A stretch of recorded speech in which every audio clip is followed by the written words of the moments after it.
Welcome, everybody, to 2025 and NetApp ONAIR. Excited to be here with you guys again for the new year. Hope everybody had an amazing holiday break. And we're through the first month of 2025. It's been interesting. Lots of things happening in the world.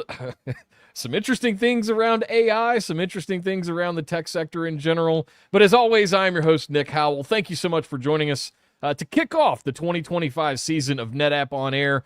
We have got big plans, huge plans for you guys this year. Can't wait to share them all with you, but I don't want to take up too much time before we get to our guest today because it's a big, big topic, and I'm excited to talk about it because, frankly, I don't know that much about it. It's one of those today.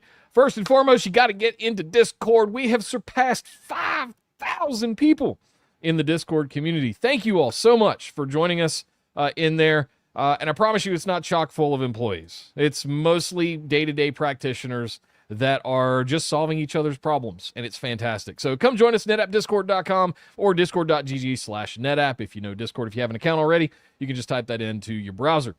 My guest today is an exciting one. He's I guess when you reach the 10-year point, you get tagged as veteran. So I guess we're both veterans at this point of NetApp. We've been along a crazy ride over those last 10 or so years. From the transition to clustered data ONTAP to just data ONTAP to now it's just ONTAP. We've gone through cloud, we've gone through Kubernetes, we've gone through the new AI stuff over the last couple of years, and a lot more has happened. But there's been one thing that's been the stalwart underneath all of those transitions, and her name is ONTAP. And over those 10 years, we've introduced a lot of new features and functionality in ONTAP, and one of those is named FlexGroups. And something that I am very interested in learning more about because it's a problem that I had as a customer over 15 years ago that I'm happy to see that we've finally gotten solved. And I've never really had the chance or the time to really go sit down and learn about it. So today I'm going to learn about it alongside all of you. So let me bring him onto the screen here. Mr. John Lantz. Thank you for joining us, John. Cheers. Good to see you, Nick. Thank you for your service. You're welcome. What is it that you say you would do here? That you would say you do here? So officially, I'm a principal TME, so technical marketing engineer. The three products that are like close to my heart right now is FlexGroups, Fabric Pool, and ONTAP S3. Good news, there's tons of overlap there. Like they all kind of lean into each other in one way or another. And the fun part for me is they're all constantly evolving. Like they get better like every single release. So it's not like, oh, I'm working on this product that doesn't like it's essential, but it doesn't see a lot of change. These see like growth and performance gains and just something new every single release. So it's fun and exciting to work on. Yeah, I think the more we innovate in ONTAP, the more it affects, some good, some bad. There's all of these what I refer to as the flex and snap words that sort of orbit around ONTAP and make up the core functionality of all of the features that people love ONTAP for. So I know we've just recently announced 9.16.1. For the OGs, for the people that have been here forever, can we start at the end? Sure, maybe rattle off some of the hot new things that are just top of mind for you that people should be excited about with the latest and greatest versions of ONTAP? Sure. So, for FlexGroup, since that's what we're talking about today, massive new feature, I think. It depends if you're in CLI or System Manager. It'll be called different things, but it's Granular Data Distribution or / System Manager Advanced Capacity Balancing. The magic there is it's kind of like I'd say asymmetrical striping is the best thing. So brand new in ONTAP, we've never had it before. And basically, if you get a really large file in the olden days, that's fine. You have a flex group. It's like 60 petabytes or whatever your scale is. But underneath it all, like at the storage architecture layer, it's still volumes. And the volumes can only go up to 300 terabytes. So if you get a couple, 16 terabyte files in there, eventually you could run out of room. In an individual member vault. That problem absolutely goes away in 9.16 because we're going to basically split up those files into 10 gigabyte chunks and spread them all across all the member vaults. It solves like a capacity problem that, to be fair, almost no one ever ran into, but it did exist. It was like a weird edge case, and so that it doesn't exist anymore. The other one is for like single file reads. Before you were kind of bottlenecked because you're coming in, on one node, on one agger, on one volume to that one member. And now technically that file could be spread all over the cluster and that one file read could go faster. So it kind of depends on what your use case is. But yeah, like the main one is like there's no reasons not to go to FlexGroups anymore. I mean, some people were scared of like they have like, maybe it's not just one file being written, but maybe it's like a large tar file that just grows over time. Yeah. And so now that's not an issue either. It's as soon as those writes come in, it's going to look at the volume and say, hey, let's basically stripe those across member vols within the cluster. Is this a load leveling operation that happens over time in the background, or is this like on the write? It's sort on of the right. We're good to go. Okay. Yeah, it says, hey, is this file more than 10 gig? Technically, it can go even smaller if you've got like really tiny volumes. But for most users, it's going to be at a 10 gig segment. It says, oh, like first 10 gigs goes in this member, and then I got more data because it doesn't know how long this write is going to take before it finishes. So it's just like first 10 gig goes here, next 10 gig goes here, et cetera, et cetera.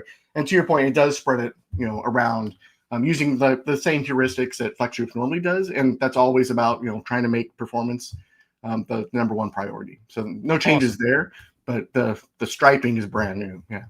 That's fantastic. That's something that I know, and somebody called it out in chat that we did have this 20 years ago with part of ONTAP GX. Brought it back, Sebastian, for just for you. So where do we? So thank you for those updates. Those are exciting things, and I think we could spend an hour probably talking about just how design decisions and best practices of implementing something like that. I think we'll get into that a little bit today, but give me your one-on-one for someone who's never logged into an ONTAP system before, but maybe understands what a volume is. What is FlexGroups at the end of the day? Sure. So old school, if you know what a volume is, that's like a container. You put your data in there and you can set up permissions and everything. So the catch with a volume is it lives on a single aggregate. So if you don't know what an aggregate is, that's a collection of disks, underneath a node. So you're kind of constrained. In the olden days it wasn't a constraint, but now with the performance needs of a modern environment. Just like a single controller with the number of cores on the compute side of things, as well as just the disk level, all those can be a bottleneck for super demanding sub-millisecond kind of loads. So again, like if you're playing Overwatch at home, you're not going to notice this, but if you're doing like EDA workloads, sub-millisecond, microsecond is how we measure things now, you'll notice these things. And so that's a volume has all those kind of constraints because it's like it just lives in one place on a collection of disks. A FlexGroup then came along, and honestly, I think when we first developed them, and this was like 10 years ago, it was mostly about capacity because we were just like running. We wanted that level of management, but 100 terabytes sounded like a lot 20 years ago. It's not so much anymore because so many people are like petabyte, if not exabyte kind of levels now. So I think we initially designed a FlexGroup, which is basically presents itself as a single namespace to a client application. It looks exactly like a volume, but under the covers, kind of at the storage layer that a client application never sees, it's actually a bunch of members, kind of all stitched together that live across the cluster. So not only do you, get around the capacity issue of a single volume that can only live on a certain collection of disks, you get around that performance issue as well, where it's like, I can only, serve compute through this one node. It's like, if you got a 24 node cluster, you could spread that load across the whole thing. So it's like much better capacity than the classic volume, and much better performance than the classic volume as well. And you don't need 24 nodes to do that.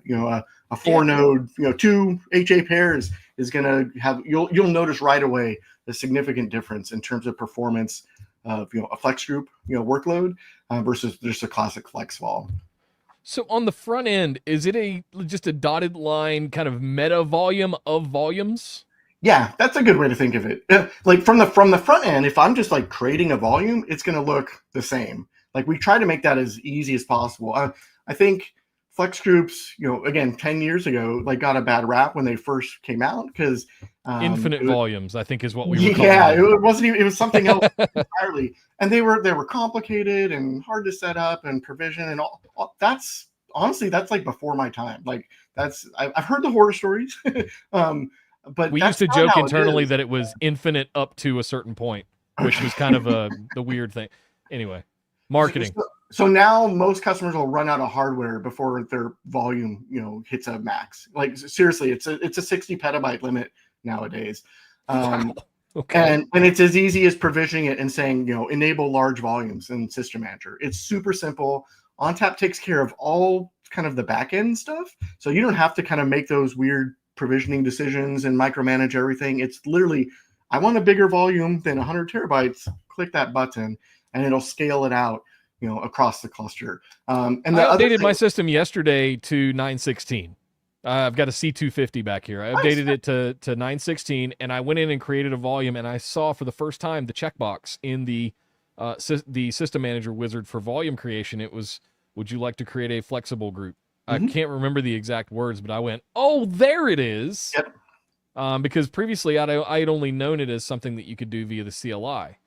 So I don't know when that came into System Manager. I'm coming from 912 and went straight to 916, so I'm not sure when. So good news, it's been around for a couple of years now. Okay. But yeah, in the olden days, you'd have to go say, hey, I want X number of volumes that live on this aggregate and this aggregate on this node and this node, and it's just more work for like a storage admin.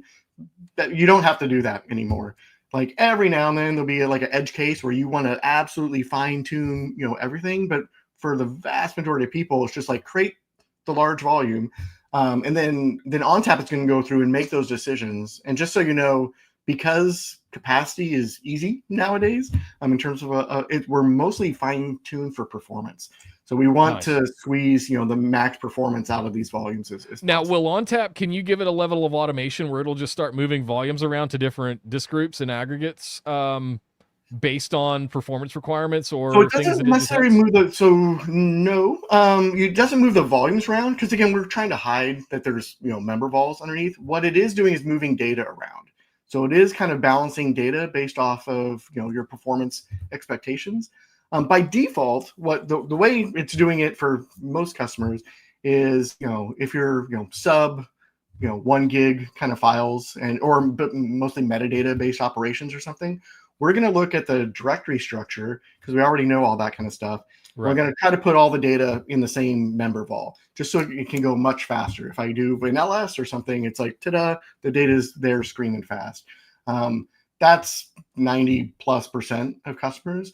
We do have other use cases where, and ONTAP, again, just monitors this and it sees, what your workloads look like. If all your data is over like a gig, it's just a bunch of large files, you're probably not doing metadata operations on 5 gig files anymore.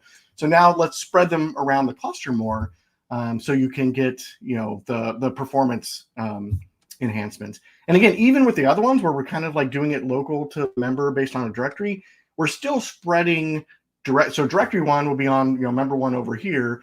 Directory 2 might be on, member 8 over here. So we're still spreading the load. And again, it's all about trying to increase performance.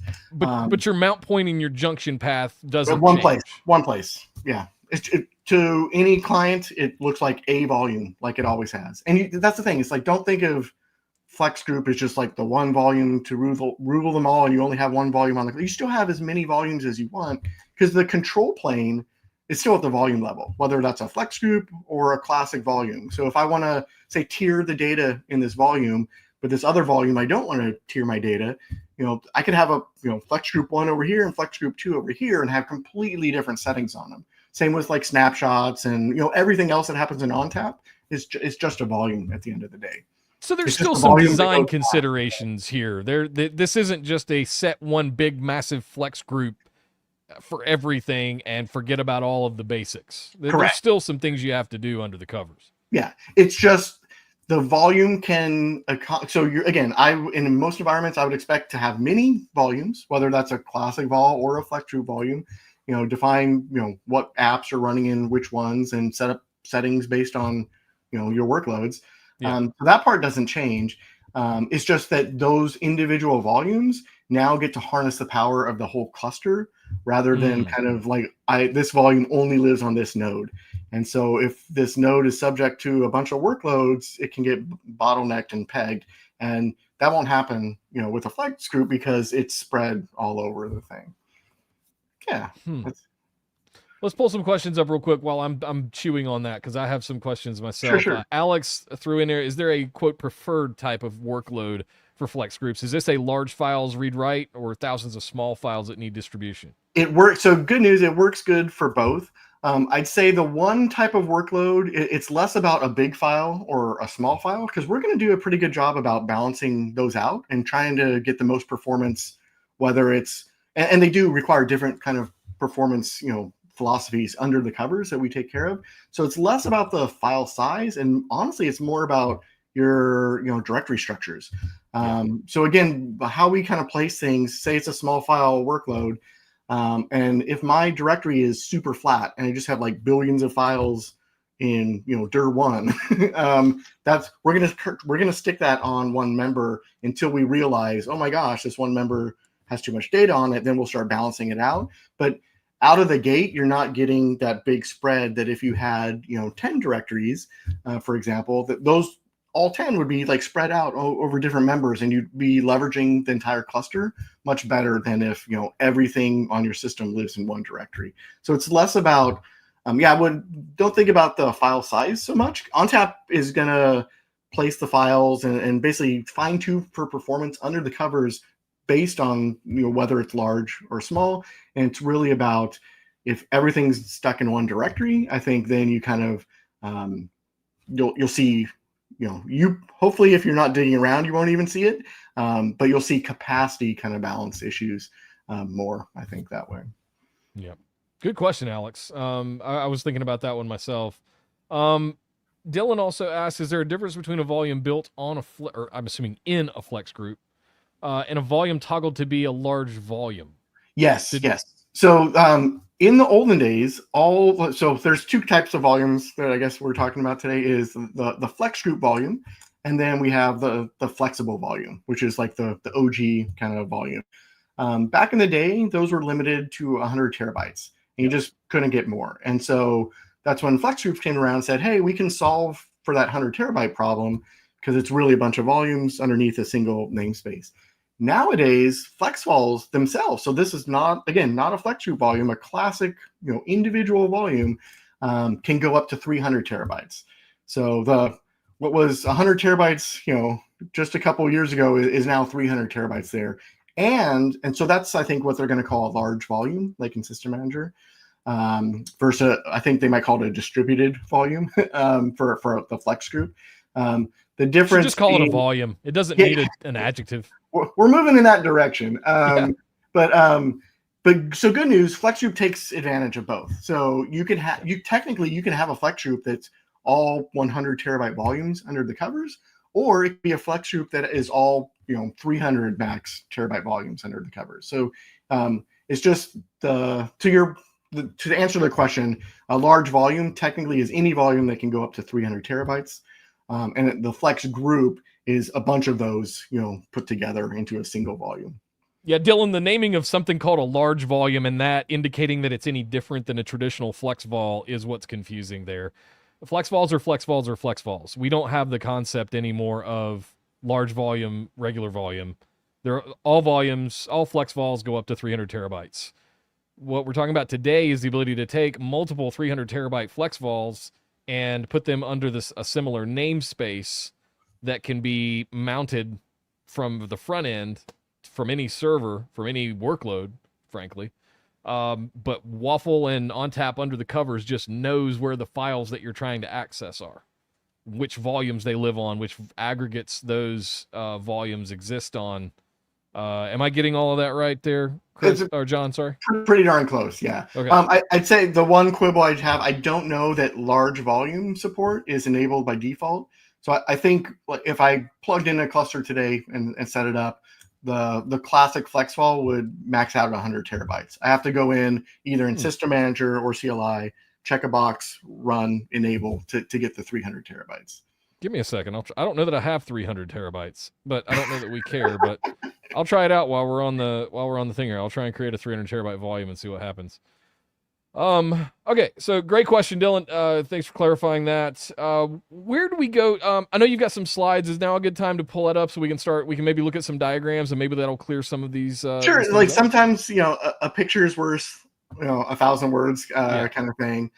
So at the high level, we can just pull that up. So we kind of already talked about this, but just to show you what it looks like at the highest level, the way to think about a flex group is just a volume that scales out. And again, it used to be 20 petabytes when we enabled that 300 terabyte, flex vol. Well, FlexGroups takes advantage of that. So now those are 60 petabytes now. 400 billion files. And that's in just a single flex group. If you got 600 billion files, create another flex group and divide the files up. You're really good. But that's kind of what we were doing. I think initially when flex groups came out was let's solve the capacity issue for customers where they want, and it's not just about I have a ton of files. It's like sometimes it just makes management easier. If if I have one workload and that workload's going to be over 100 terabytes back in the day, 300 terabytes now. And that's not uncommon now. We see, I see 2 petabyte workloads all day, every day. And you need a flex group to kind of do that. And I think we attacked that problem initially we were just thinking it was a capacity problem. And then almost immediately we saw, oh my gosh, like this makes things go like a lot faster, like 4x faster, depending on like how things are configured. So it's not just about unlocking the capacity of like all the shelves in your cluster. It's also about unlocking, all, the cores on top of the compute nodes across your cluster. And so now anything that we run, and that's why I was like, oh, we do, FlexGroups and ONTAP S3 and like tons of stuff. Almost everything is based off of FlexGroup now because internally we know that the performance is so much better. And that's true for like some of our most demanding workloads, whether that's media and entertainment or EDA, the folks that need like the sub-millisecond latency, like all that stuff is a flex group under the covers. And again, it's really easy to set up, and it's like why wouldn't you to get those extra performance? Just a side note of the why wouldn't you. 10 years ago, the why wouldn't you list was considerable. Nowadays, it's like, well, a flex group doesn't do SAN, so you still can't do that. You can't make a LUN. You can't do SMB1. And I think the last no more SMB1. No, you shouldn't be doing that anyways. But there are technically there's a few things on the list of like, oh well, my flex vol can do that. It's like, okay, I don't want you doing that in your environment anyways. I think SVM migrate, I wish we had in a flex group, and that's about it. In terms, and again, it makes sense why though, honestly, because you'd be moving all of the volumes attached to that SVM as well, right? Yeah. But from a storage admin perspective, SVM migrate's a nice tool. I mean, you could do all this by hand, and you still can today. But SVM migrate means like all those settings come with it. And so just so you know, Tony's going to be on next week doing SVM mobility. So let's get a war going here. when do flex groups come? We'd like to see that soon. Yeah. So anyways, that's long story short. I think what we started with capacity, we learned really quick that this is actually better performance for everybody that enables those. What I was talking about earlier in terms of what it looks like when we place things, especially for files, sub gig files, it's really again based on that directory structure. And we're going to try to separate directories, and so it's spread across the cluster. And again, it's part of that is capacity, but your experience or your client applications experience is going to be on the performance side, where it's just lower latency, higher throughput, et cetera, by doing it that way. And again, we're sticking that one directory like all in that one place, so it'll go faster for those small files because the workload is probably touching stuff in that same place. But again, directory 2 is somewhere else, so we're not bottlenecking the performance of the cluster for these workloads. It's really just based on what your architecture, your directories and folders look like, back at home. People worry that I'm going to fill up this actual member vol under the covers. It's really not. Yes, that can happen. It's really not an issue anymore. And I'm about to get to that. Like we grow the individual there's so much happening under the covers that kind of just makes this work and go again. We're all trying to optimize for performance. So So if I'm getting out to max capacity, I can actually grow these member vols. I don't have to do that. ONTAP is going to do that. The individual member vols will shrink and grow based on their usage. So it's all still one big flex group, but we're trying to maximize placement and performance so you don't run into those kind of bottlenecks. Let's see, the remote placement is really only for larger files, so files that are over a gig. And again, it's kind of like if your core workload is single file reads, like large files, maybe we can get better performance by spreading those across the cluster. So I get more cores for different reads. For most folks, this is like a kind of a unique workload, which is why most FlexGroup customers are going to see kind of the local placement rather than remote placement. But don't think that you're a weird oddball because you only have big files. Like, we thought of that, and we're going to optimize the system for those customers as well. So can you go back to that one real quick? I had or that diagram's there. That's fine. Actually, can we go back to the previous one because it had it was dealing out the files. Yeah. When I go into System Manager and I go through the new volume workflow and I have to hit the more options to get to where this is. When I create a new volume and I designate it as distribute volume data across the cluster, i.e. FlexGroup, I designate this new volume as a FlexGroup. How do I get volumes into that new volume that I just created? So by itself, ONTAP is going to provision them by default. Oh, we okay. actually changed that recently, the way that works. So in the I say olden days, it's like 6 months ago, but maybe a year ago. So in 9.15, we changed our placement, algorithm. In the olden days, we take, basically you needed at least 2 aggregates, and which you have if you have 2 nodes and right. Everything is an HA pair. So we'd have 2 aggregates and we put 8 members on each one, just by default for every single flex group. And then okay, so this isn't a situation where I'm going around and like cherry picking which volumes I want to be in the flex group. It is you can do that. Flex if you're vol. picking cherries, we let you do it, but you don't have to. So when I create a volume and I designate it as a flex group volume, ONTAP, anything that I put in there as needed, ONTAP will create sort of shadow flex vols inside of that flex group for me without me really knowing. They're real flex vols. You can technically go in and, probably not in System Manager actually today, but in CLI, you can go in and see for sure all the member vols that are associated with that, where they live, etc. Actually, that's one of my pet peeves is customers come in and they're like, hey, and I'll get to this in a second with balancing. They'll say, hey, like this, for the example here, there's one directory and like maybe it's way more full than the others. That's just normal life, and a flex group is okay with that. But a customer is going to come in and say, oh my gosh, this one member vol has hit 80% capacity versus I have another member vol over here that's only at 30% capacity. Like, something's wrong. It's like, no, we're not.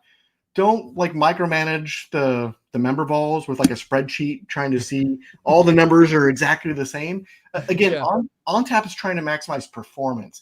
And so if that means that one member vol is at 80% and another is at 30%, you don't know, and more importantly, your client applications don't know about any of that. They're just getting the best performance that we can give them. And so, the individual member vols might be different.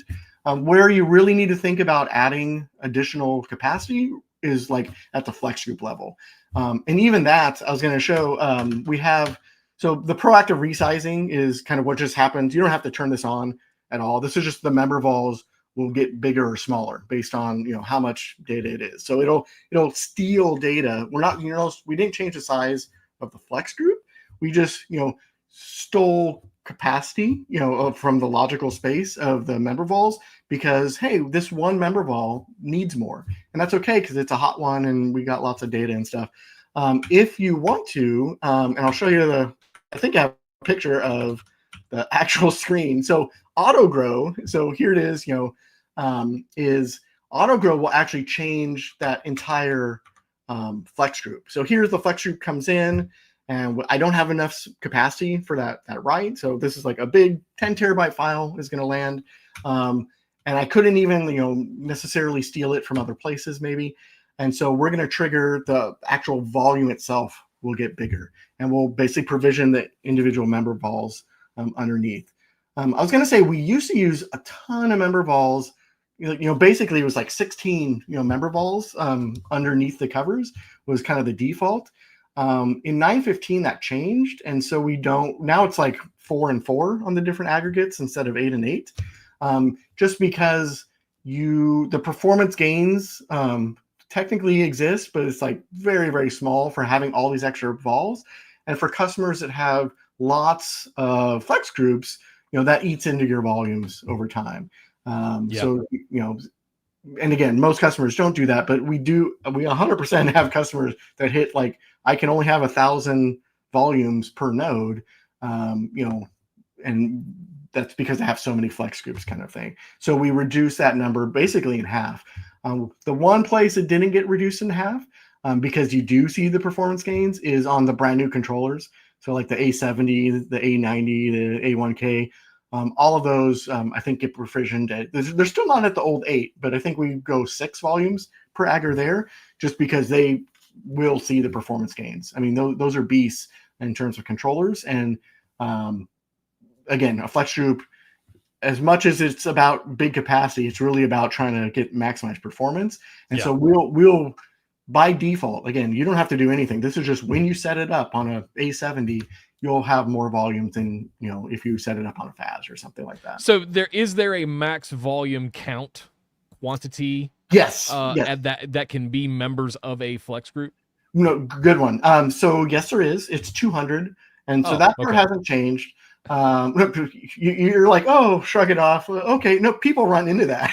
I bet. I'm more thinking like, okay, at least it's not like 7. No. So it's 200, and so that's where our 60 petabyte number comes from. Got it. If they're all 300 terabytes, times 200, you get to 60. Well, I do have to correct you on one thing. It's not 300 terabytes. Do you know why? Tell me. I was going to say because we want you to be at 80%. No, it's not that complicated. Okay, you're going to say Tibby byte? Over the last 5 or 6 years, there's been this adoption of the Tibby byte and all that stuff. So it's actually 285 Tibby bytes. I tried to put 300 TB into System Manager over here, and it went, you can only do 285 because it's Tibby bytes. Fair enough. I understand why, but we can't get so hung up on these things, guys. So the good news, I'm hoping, is that's just our generation that's stuck on TB, and then the guys coming up behind us, everyone's going to be like, oh, I use a TIB now, and they've never used a TB, so it'll go away with us. Yeah, exactly. But right now, I still use TB, GB, MB, etc. So tell me if you're going to get to it. The thing that I'm hung up on that I'm trying to get my head around is it from a design standpoint. If I'm designing a new system and I want to maximize my utilization of flex groups, I'm trying to think through the SVM layout.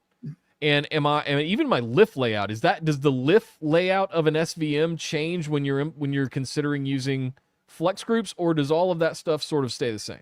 You should be following the best practices that you normally do. So like 2 data lists per node, et cetera, et cetera. So like you don't have to re-architecture anything. It's like a lot of that just is part of the default ONTAP setup, and we're just going to leverage that. But 100%, this is spread across the entire cluster. It's going to be spread over multiple aggregates, multiple nodes. So you want to make sure that you're serving data on all those points as well. We used to talk about indirect pathing and stuff when things would get, like, we have a concept of interfaces being on their home system or their home interface, logical interfaces being on their home physical interfaces. And like, I wonder how much of that starts to come into play in HAs or clustered scenarios where you've got a flex group that's spanning multiple aggregates, potentially across multiple nodes. And like, how much of that SVM front end design and lift design needs to come into play? So you're saying basically nothing needs to change from a best practices standpoint when you're taking flex groups into consideration. I would say, maybe it was different a long time ago. I think nowadays ONTAP steers you in the right direction in terms of what that looks like. And so you don't have to, overthink, the network layer. all that should be configured pretty well out of the box nowadays. Again, ONTAP from 30 plus years ago is all about redundancy, and we're just carrying that forward with lifts and everything as well. But yeah, like data lives on multiple nodes. You need to be serving data from multiple nodes. Nice. But you will, like, you would have had to intentionally set it up to not do that. Okay. and it will yell at you if you don't have the right lifts in the right place. I only have one lift here. That's not a best practice. It'll tell you. So it'll be in the background finger wagging at you. The one so we talked about like auto grow. This is the brand new one I wanted to share with 916, the granular data distribution or advanced capacity balancing. It's really all about a large file, and that is different for everybody. So like I'm trying to show here, like if your member vols are on the smaller side, just like a terabyte, your large file is different than if you're in the 300 terabyte volume. So don't think of like, well, I don't have 16 terabyte files, so I don't have a large file. No, it depends on your environment, and it's going to be different for everybody. Where that comes is we don't want like one file to take up too much room on the member vol, or more importantly, like block additional writes from coming in. We never want a single member to max out. And we have all these cool tricks like the auto grow and auto size to scale things up, but eventually you're going to hit that 300 terabyte limit. Like the individual members, at least today, can't get bigger than that. And you could have one file that is just going to max that out. So that was kind of the problem that we were solving for. Exactly like auto size and auto grow. Like you're stuck with the individual member vols. So we don't want you to run out of space. Instead, we want to split, that 6 terabyte file, up on the screen. We want to split that up into tiny members and then write those across all the different members. So the few folks that we've been talking about this, when they hear striping, they get nervous because most people stripe at 64 KB or 256 or really small. Our stripes are 10 gigs.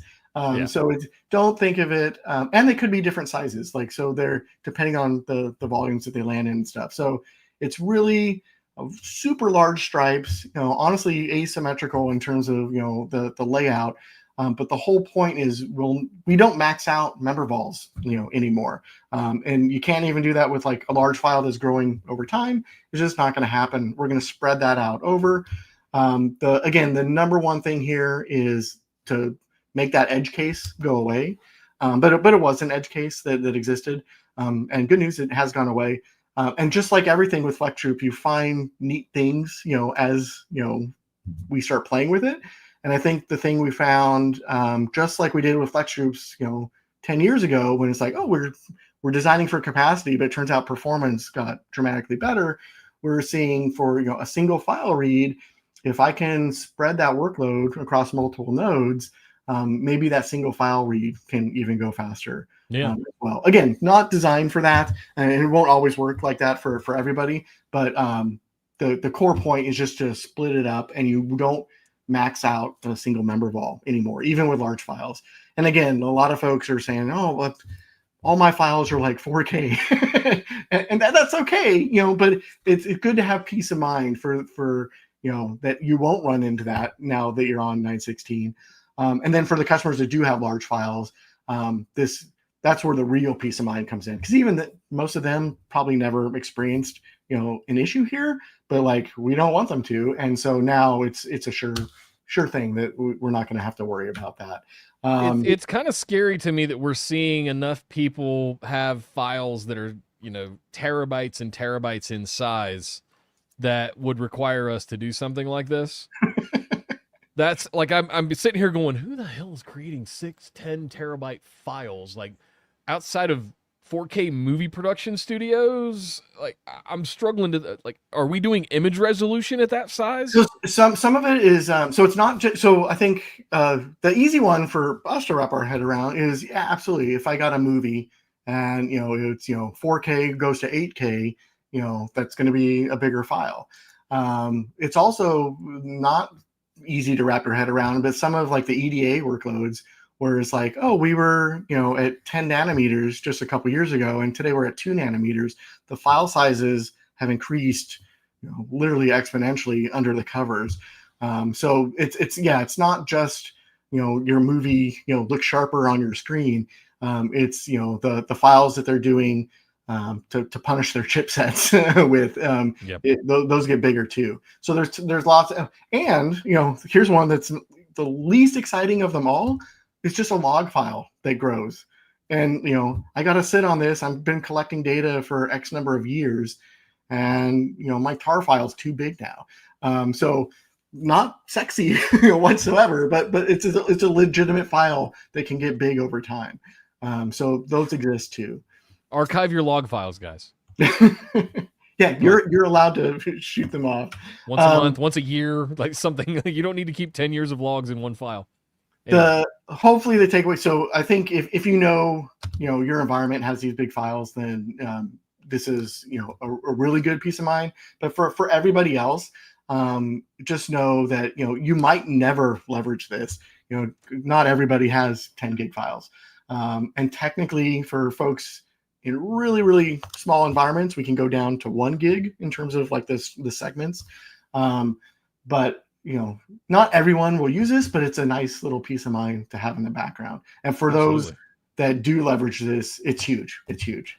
So is this automatic in a FlexGroup volume setup, or is this an additional parameter that I have to enable above and beyond doing a FlexGroup? Correct. So this is a new feature that you turn on. I'd like to see, maybe it's always on all the time in the future. The two places, one I didn't mention earlier is just because I work in the S3 kind of sphere as well, and you can run S3 in ONTAP. And if you're doing native S3, having a multi-part object is super common because an object itself can't get bigger than 5 gig. So you saw that problem with multi-part. In NAS, so we do one of the neat things on ONTAP is a multi-protocol, and that's been true for forever, where we could do NFS and SMB in the same workloads, in the same volumes, read, write, delete, you name it. We added S3 relatively recently, probably like 2 years ago. So now I can do file object with multiple protocols all in the same volume. The gotcha being under the covers, it's really file. It's really NAS, and we just proxy up the S3, so your S3 clients think it's S3. Some of the gotchas, or one of the gotchas, was a multi-part object because there was no concept of that for a file. We don't have really multi-part files, versus that's super common in object. Now you can, if you enable advanced capacity balancing, basically now the NAS side of the house knows how to split up that file based on the instructions it got from S3 on multi-part. So basically, multi-part object used to be a roadblock for some customers. Only in the multi-protocol, it always worked in native S3 and ONTAP. That's not an issue with 9.16. Enable granular data, and now you can do multi-part. Just a quick pitch. I know this is a FlexGroup conversation. The other neat thing in S3 in 9.16 is also on that multi-part side of the house, or not multi-part, but the multi-protocol side of the house is we do metadata and tags now. And again, you didn't think that a file could do that. We have played around with extended attributes on your files, and so it's basically looks like metadata and tags to your objects, but NFS is going to see extended attributes and work with it there. So anyway, it has nothing to do with FlexGroups. The advanced capacity balancing granular data does. But you need to turn that on to get multi-part for multi-protocol. Yeah.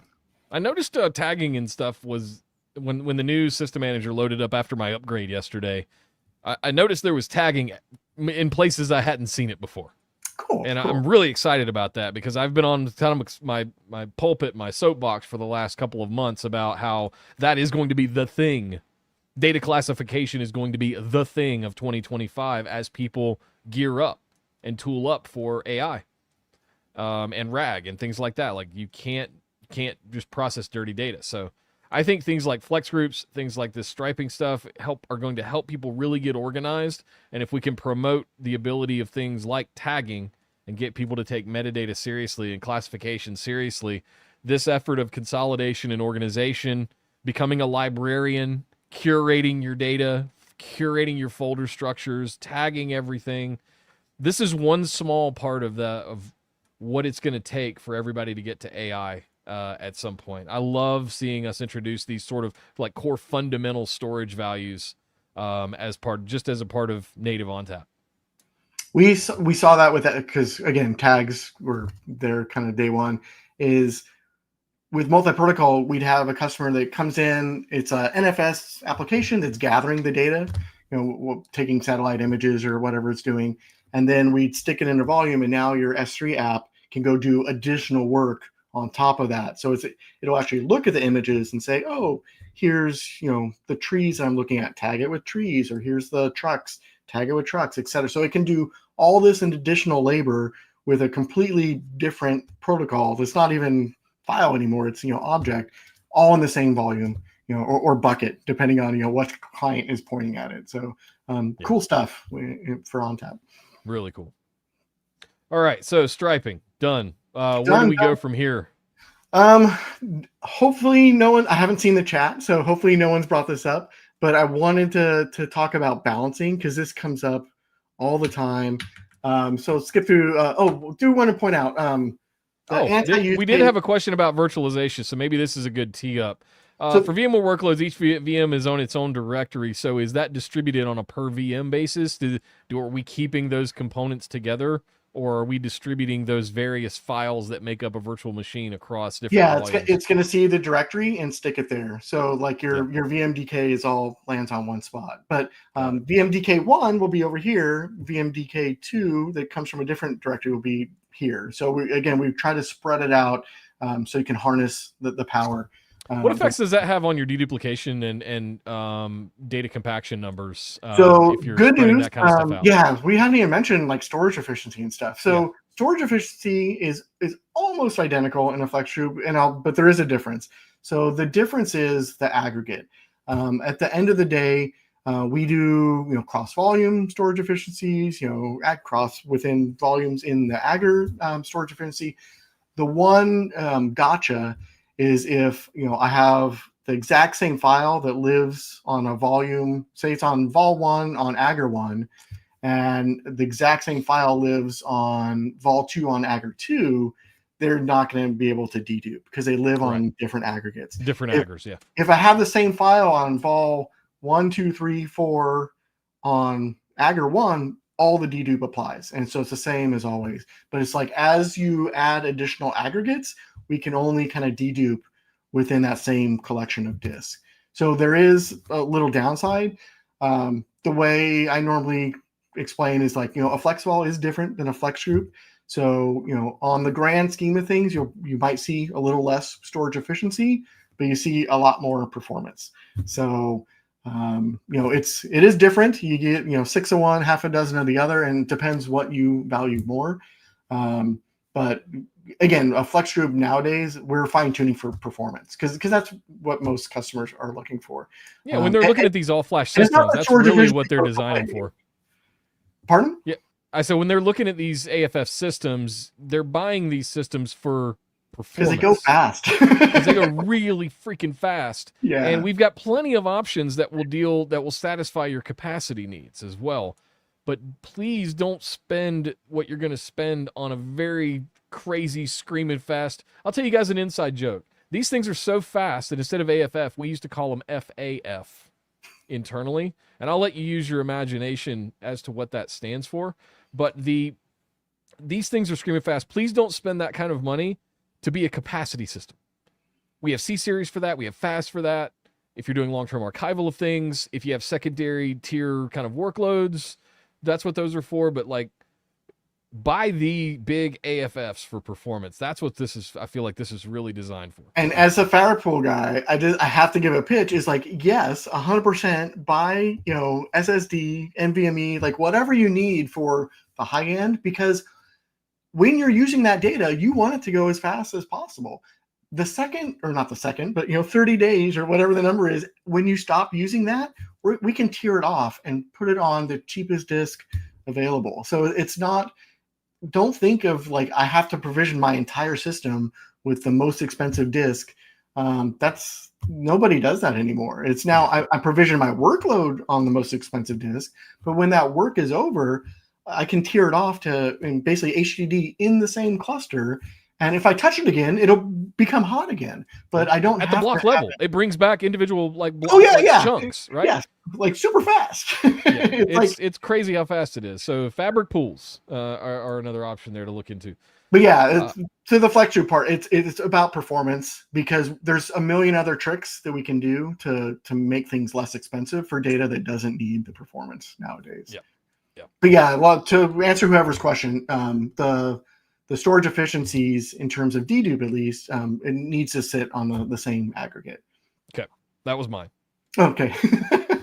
So this is the other part I was interested in. Like if I have a set of volumes, let's say I have 10 volumes and I've only been using traditional flex vols, and I go and create my first flex vol, and all of these other volumes that I already have are of varying capacity, I don't want to say limits, but sizes, and various consumed percent full amounts.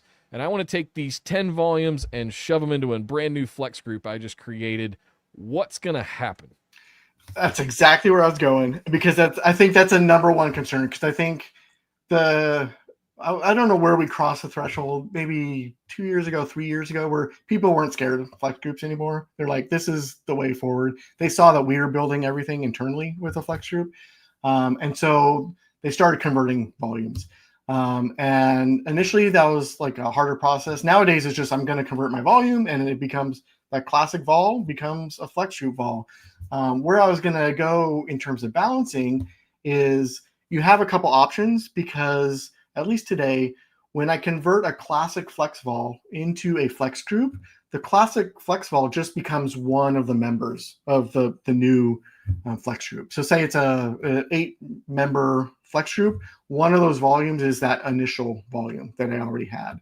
So Good news, makes it super easy. Don't have to rewire anything for my client apps. Goes really well. The catch being, if that one volume, to I think where you were going, is like, what happens when that had like max capacity? Like, I'm converting to a flex group because I was running out of capacity. Our general guidance is, if that volume was at like 80% of its maximum, it might be better to kind of do an old-fashioned migration using XCP or any data migrator, and migrate that data into the flex group so it gets distributed over everything.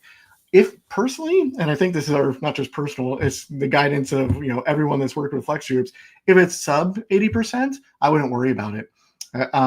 It's all new data is going to come in, and it's going to get distributed and balanced out really nicely.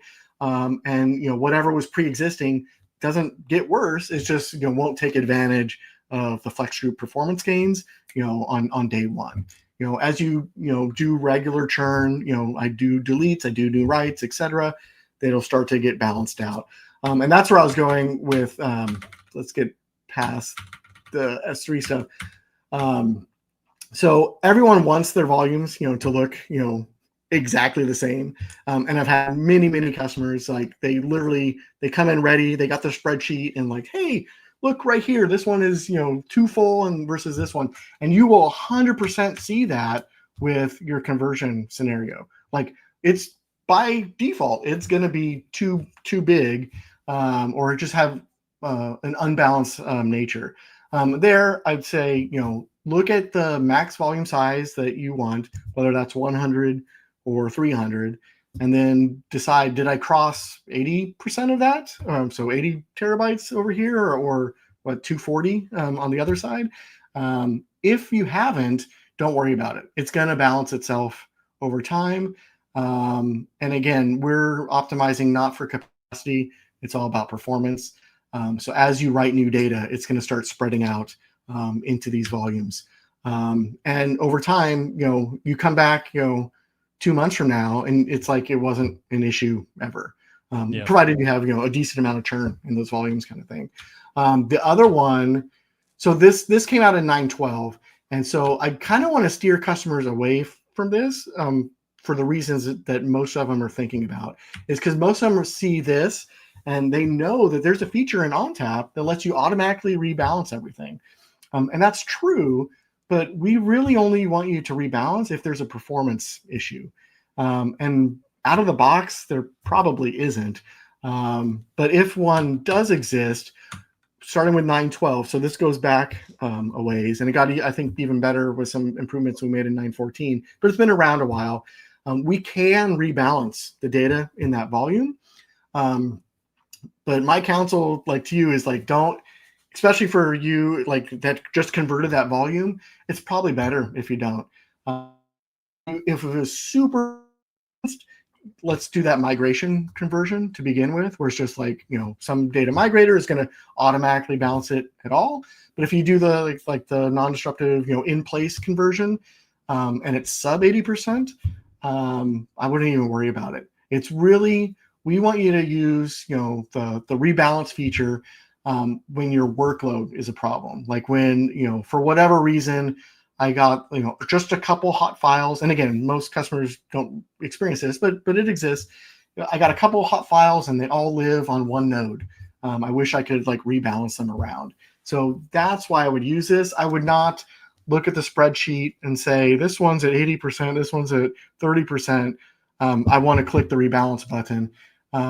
What we're doing behind the scenes is actually, it was our first baby steps towards granular data distribution, where we split up the file, and we're kind of basically creating another inode to use as a pointer. Okay. So long story short, let's say I add a millisecond or a microsecond. Let's say it's not even a millisecond because it's not. Say a microsecond of latency because I have to traverse from one place to another because it's not like a local read anymore. For 10 files, 100 files, that's not going to matter. If I got a billion files, adding, 1 microsecond of latency for every one, that's going to add up.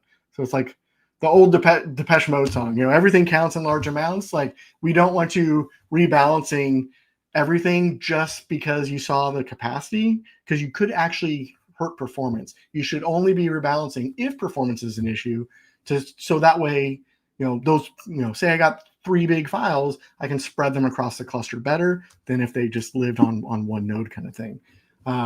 So question. If you've got, I love pitching these kind of hypothetical, practical use cases. So if I've got a set of 10 existing volumes and they're of varying degrees of utilization, but they're just traditional volumes, and I've just upgraded I've just got a new system, I've upgraded, we did head swaps, we did all that stuff, we're on 9.16 now.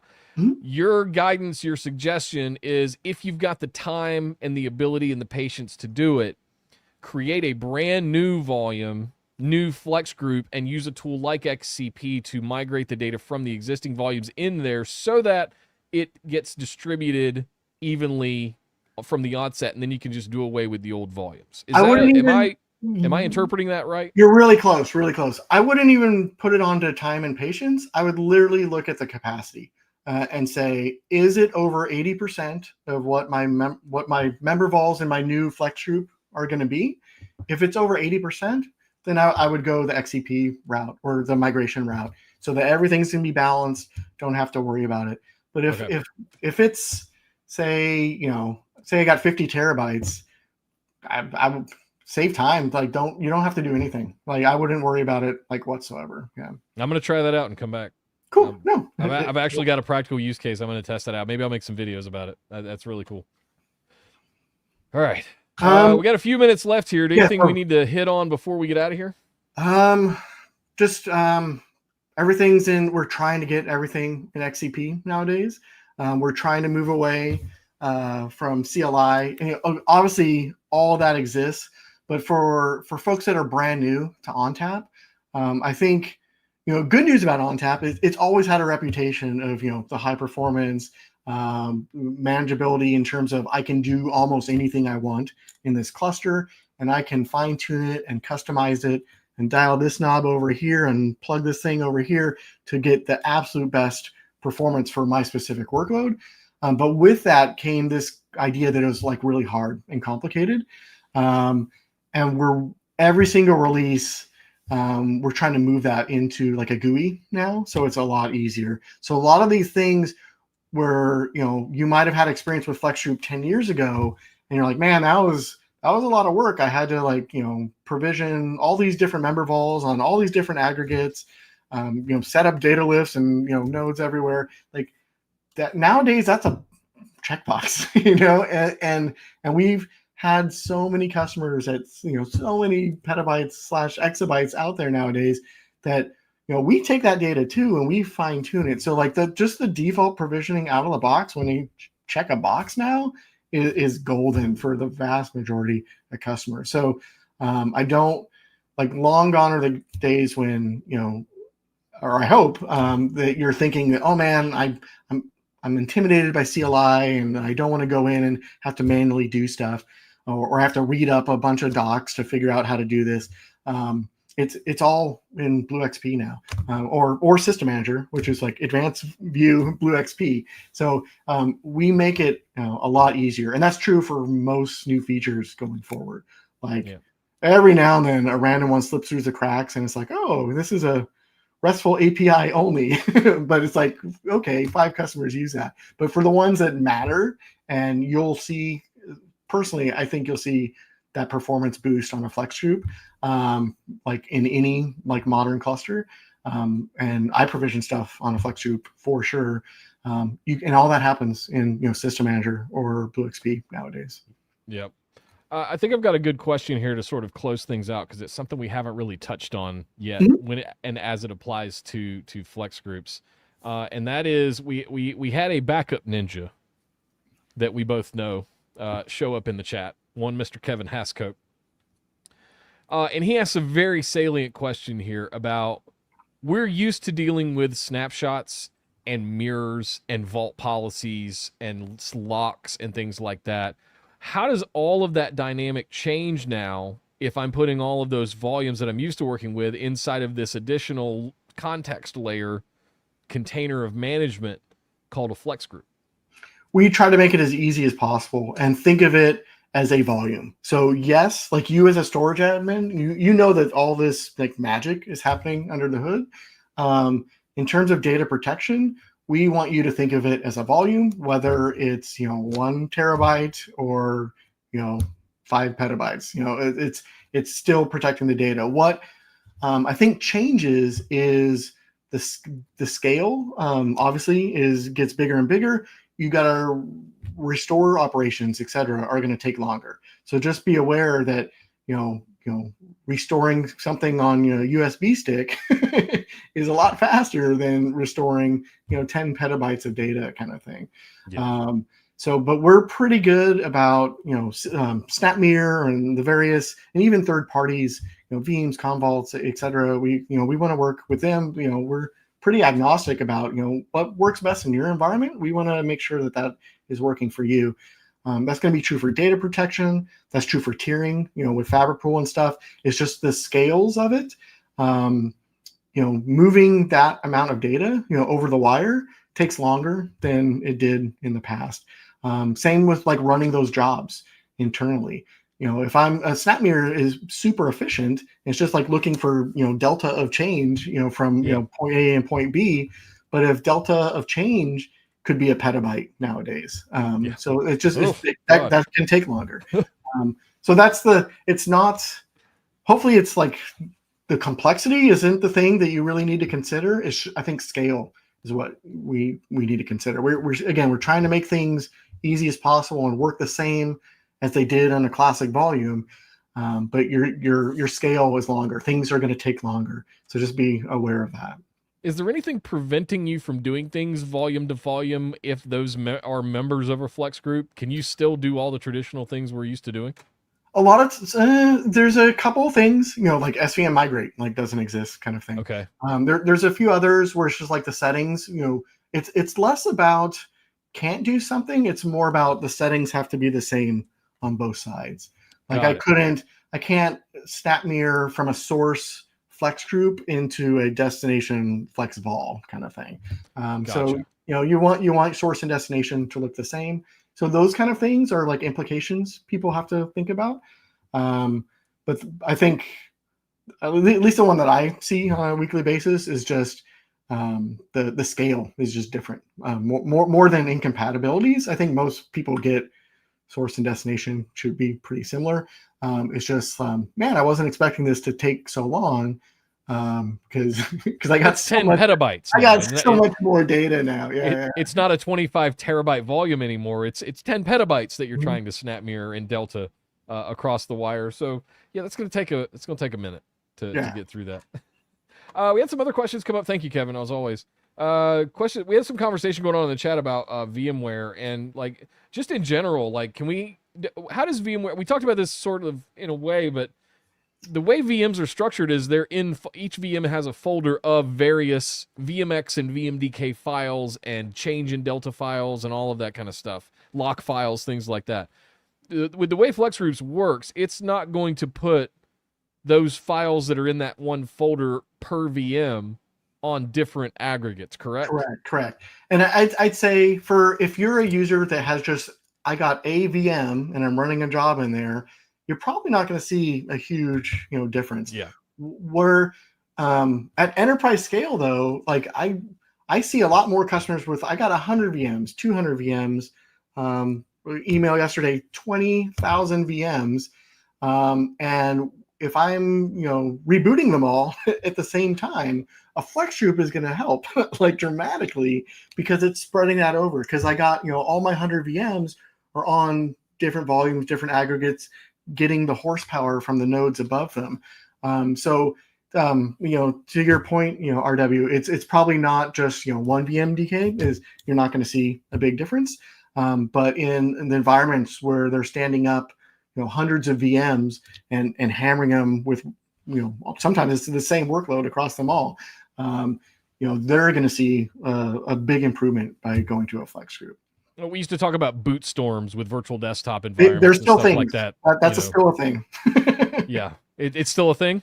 Yeah, but probably not in hundreds anymore. Now it's thousands. Like I said, for me, a customer with 20,000 yesterday. I did 1,000. You're like, hey, why is it going slow? It's like in my time, 1,000 was absolutely insane to be doing, and now I hear people that we've got 10,000 VMs. I'm like, how? I just that's kind of scale that I haven't even like. I'd love to see what an environment like that is designed like. I've had the 20,000 mailbox exchange setups, and I've done some of those. I've never seen a place with 20,000 VMs. Like I hope a good portion of those are desktops. I don't think they were. Yeah. Wow. Think about like AI, ML, EDA are the ones that come to my mind where I'm going to run the exact same workload on the exact same data, and I'm looking to optimize that in the slightest way. I need to run that workload over and over and over and over to fine tune that. And so back in the day, that would have been 100 VMs. Like now it's thousands of VMs, and they're all running the same thing, and they're going to get super tiny changes, and they'll figure that out, the optimization, cook that into the next one, and run them all over again, kind of thing. So there's customers that do that, and that's their bread and butter. They'll do that all day, every day. Well, John, this has been fantastic. Any closing thoughts that we didn't get to as far as some nuggets that people should keep aware of or be aware of when they're considering using FlexGroups? No, I would say if you haven't played with them already, go for it. Especially if, even a 2-node HA pair, if that's all you got, you're still going to see an advantage. And absolutely, if you're on like a 4-node cluster, the performance gains are significant. They should be obvious to your workloads really soon. And there's almost no like, again, are you using SBM1, or SMB1? Like, then maybe a FlexGroup is not for you. So the use cases where it doesn't make sense anymore are few and far between, kind of thing. Well, I'm definitely going to reach out to you to help me set up what I got over here, because I definitely want to put it into practice. I've got a lot of data that I would love to see balanced across both aggregates. because I feel like I'm really heavily using one tier and not using the other one as much. Is that in your garage, or I don't know your setup? Is it in the garage or in the room? It's in the house. It's back there, blinky lights. How do you keep the fans quiet? They're not that loud. It just keeps you warm. Right. So even the running joke is that we have to heat the first 2 floors. This one, the AC stays on year round. Okay. That's cool. Because I never need heat up here because it's all coming upstairs. This is like a 3rd floor bonus room kind of situation. But yeah, so there's some 2 shall not be named vendor racks in there. There's a bunch of Cisco switches. There's 2 DS4246 shelves and a C250. Okay. Not all of it's running all the time. Like I'm not an insane person, but I'm working on doing some. Have we announced that yet? Yeah, some of the stuff that we've announced last year. We're going to be doing some fun videos of I'll say old, the 2-year-old C250 that's back there.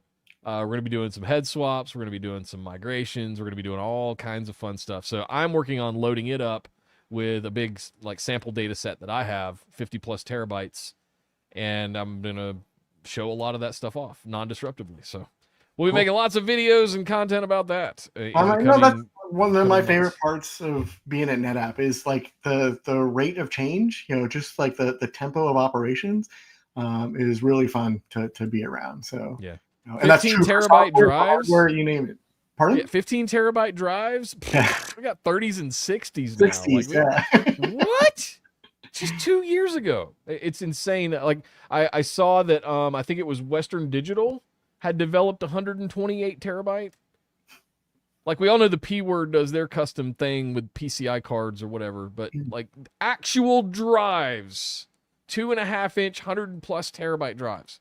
It's coming, guys. And AI is driving a lot of this. So one of the reasons I really wanted to kick the year off with John and with FlexGroups is because, yes, while it is about balancing performance across your nodes, the size of the drives and the scale of these capacities of systems are going to grow exponentially over the course of the next 3 to 5 years. We think we're excited about 100 tera. Do you remember when you saw the first 1 gig drive about 25 years ago? I do. So it took us 25 years to go from 1 gig to 100 terabytes. I remember megabyte size drives. So yeah. I think we're both old enough for that. Yeah. Solidigm, thank you, John, has the 122 terabyte SSDs. Okay. That's another one. Yeah. Just insane. So the point I'm trying to get at is that while this sounds like a cool ONTAP feature, wait for a couple, 3 more years when we have 100+ terabyte drives available. I'm not promising that. Don't quote me on that. I don't know the roadmap. But when we get to that point, which according to John in the chat, we're already at with Solidigm drives, where these capacities are going to be exponential in nature and grow out of control, we're going to need something that can not only auto level them, that can not only distribute them, that can distribute the performance, but can also distribute the capacity. And we'll need things like fabric pools. And we'll need things like everything else ONTAP does to take care of all of this data that AI is about to generate that we haven't even really seen the pinky of the fingernail yet about the amount of data that AI is getting ready to generate. You think we created a lot of data using social media over the last 20 years? We ain't seen nothing yet. It's kind of scary.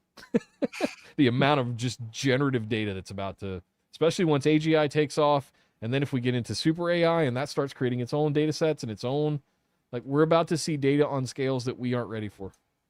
And 30 terabyte drives ain't going to cut it for very long.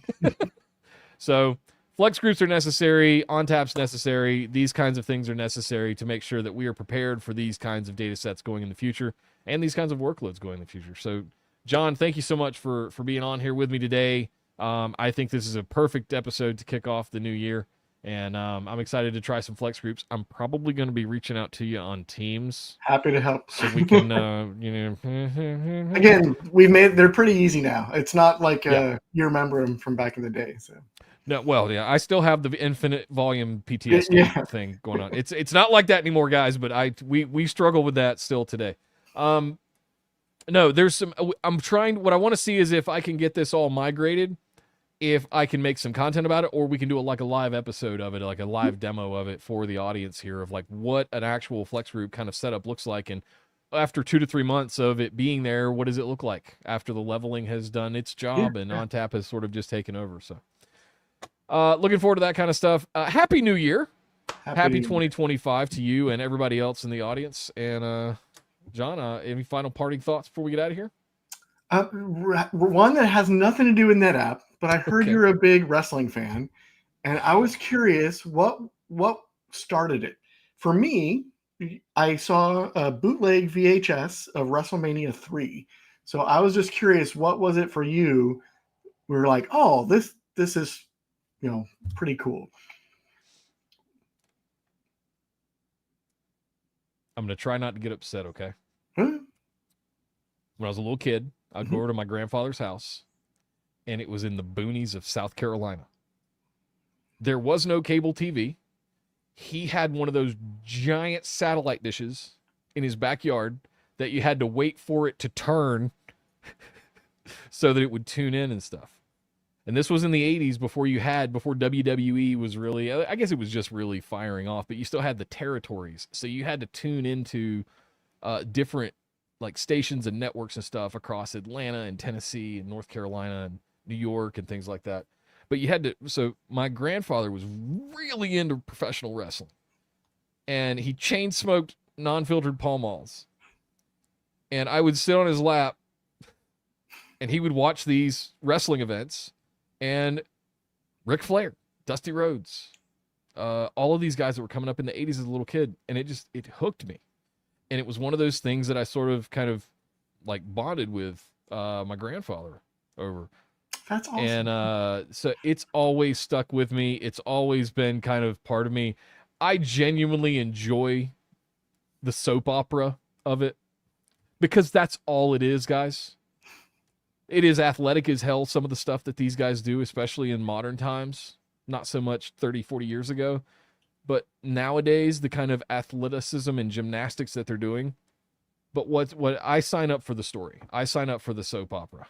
The drama of it all is what intrigues me. And like once you get into it, it's hard to walk away from. It is addictive. It's a little childish, but it's fun at the same time. And it makes my big kid come out. And that's what I love about it. You sold me with Special Times with Grandpa, so you got me. Yeah. Good job. Yeah, no, thank you, Nick. You got it. I used to do a podcast called Busted Wide Open.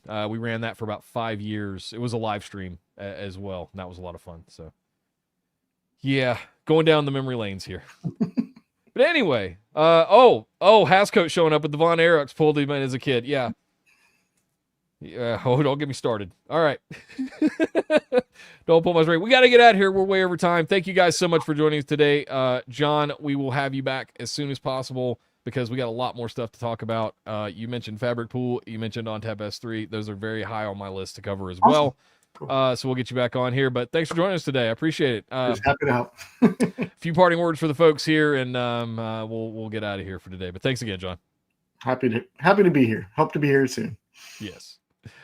All right, guys. Thank you so much for joining us today. We went a little bit long, but it was necessary because there's so much to go over with FlexGroups. As I was hinting at there during the show, I am currently moving about, if I added up, almost 60 terabytes of data, TB of data, over to the C250 system to consolidate some of my workloads like I did a couple of years ago when I was doing some of that stuff to do some demos, some of the modern editions of 916. So be on the lookout for those right here on the NetApp YouTube channel. Make sure you're subscribed and have your notifications on so you get those. I don't know whether they'll be here, maybe over on my Data Center Dude channel. One of the two, maybe both, who knows. But we'll definitely bring some of those demos and things here to On Air as we go throughout the year. Lots of big plans this year. Next week, just to give you a little teaser, if you're still here with us, we're going to have Tony Ansley back, and he's going to be talking about one of the most popular sessions from Insight last year, which was SVM mobility. Now, that's going to cover things like SVM migrations across controllers throughout your clusters, the implications of what that means, and all of that stuff. So make sure you're set up for next week. I'll have all of that posted here in the next day or so as we get ready to go. But yeah, we're back. ONAIR's back. We're kicking things off. Make sure you also come and get into Discord. It's the best way to keep up. It's the best way to keep up with the community at NetApp here and everything at NetApp ONAIR. So come join us. There's over 5,000 practitioners and day-to-day operators and NetApp support staff, and all of our partners hang out in there. So if you need help with anything, you've got lots of technical expertise to help you solve any problems you might have. Might save you a support ticket. So who knows? My name is Nick Howell. Thank you so much for joining us. Welcome to 2025. We're back, and we will see you guys next time. Take care.